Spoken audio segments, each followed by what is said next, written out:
अंजलि जग्गा जी, जी। श्री हरिवंश महाराज जी। महाराज जी, गुरु ही साक्षात परब्रह्म है।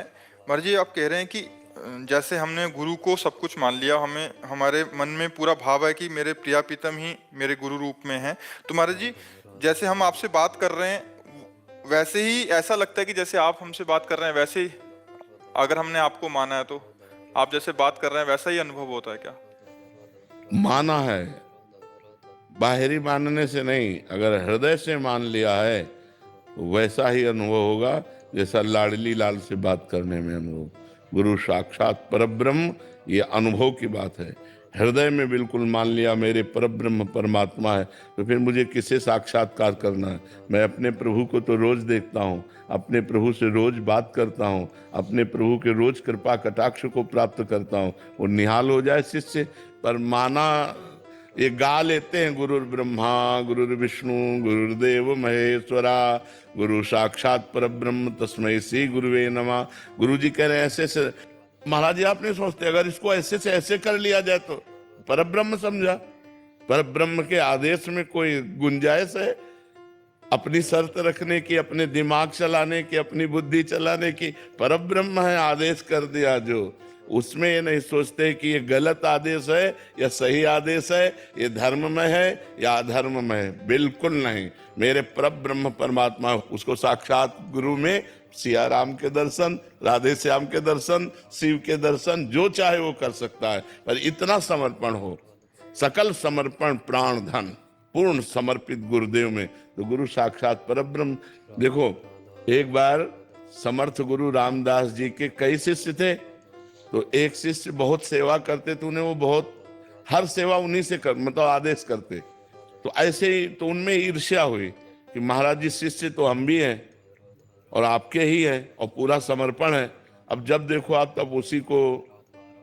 हाँ, तो जब देखा कि शिष्यों में ईर्ष्या फैल रही तो एक दिन लीला करी और कराहने लगे, बहुत दर्द है। बोले कहाँ दर्द है? बोले जांग में फोड़ा हो गया है, और पट्टी बांधे हुए थे ऐसे जांग में। तो आप शिष्य बोले कि शिवाजी के पास जाते, शिवाजी भी शिष्य थे, शिवाजी के पास जाते हैं, राज वैद्य ले आते। बोले नहीं, ये फोड़ा दूसरी प्रकार का है, हम जानते हैं इसका निदान। बोले गुरुजी आज्ञा करो। बोले विषैला फोड़ा है और इसका मुंह यहाँ है, और हम इसका मुंह खोल देते हैं, मुंह लगा करके जो इसे पिए और पूरा इसको पी जाए वो मर जाएगा और हमारा फोड़ा ठीक हो जाएगा। बोलो, अब कोई लघु शंका के बहाने, कोई किसी बहाने खसक लिए सब मरेगा कौन? बोले आओ आओ आओ आओ, सब खड़े रहो, कोई जाएगा नहीं, खड़े। उस शिष्य से कहा, उनका गुरुदेव अभी, और मुंह लगाया और पीना शुरू कर दिया। वहां कलमी आम बंधा हुआ था अरे बोले गुरुजी इतना मीठा है, हटाया और आम फेंक दिया। बोले समझे, ऐसा समर्पण होना चाहिए। इसीलिए इसको हम आदेश करते हैं, क्योंकि ये मेरे को परब्रह्म मानता है, अपने प्राण समर्पित किए। उसको पता थोड़ी था कलमी आम, वो तो ये समझ रहा था गुरुवाणी है, इसमें विष है, पीते ही मैं मर जाऊंगा, मेरे गुरुजी स्वस्थ हो जाएंगे। तो ये बात कह देना कि गुरु साक्षात परब्रह्म और मान लेना हृदय से परब्रह्म, इसमें बड़ा अंतर है। जब मान लेंगे तो हमें और किसी परब्रह्म के दर्शन की जरूरत नहीं, हमें गुरु स्वरूप परब्रह्म का साक्षात्कार हो गया, हमारा कल्याण हो गया। हम तो रोज अपने गुरु का दर्शन करते हैं, मतलब रोज परब्रह्म का साक्षात्कार है।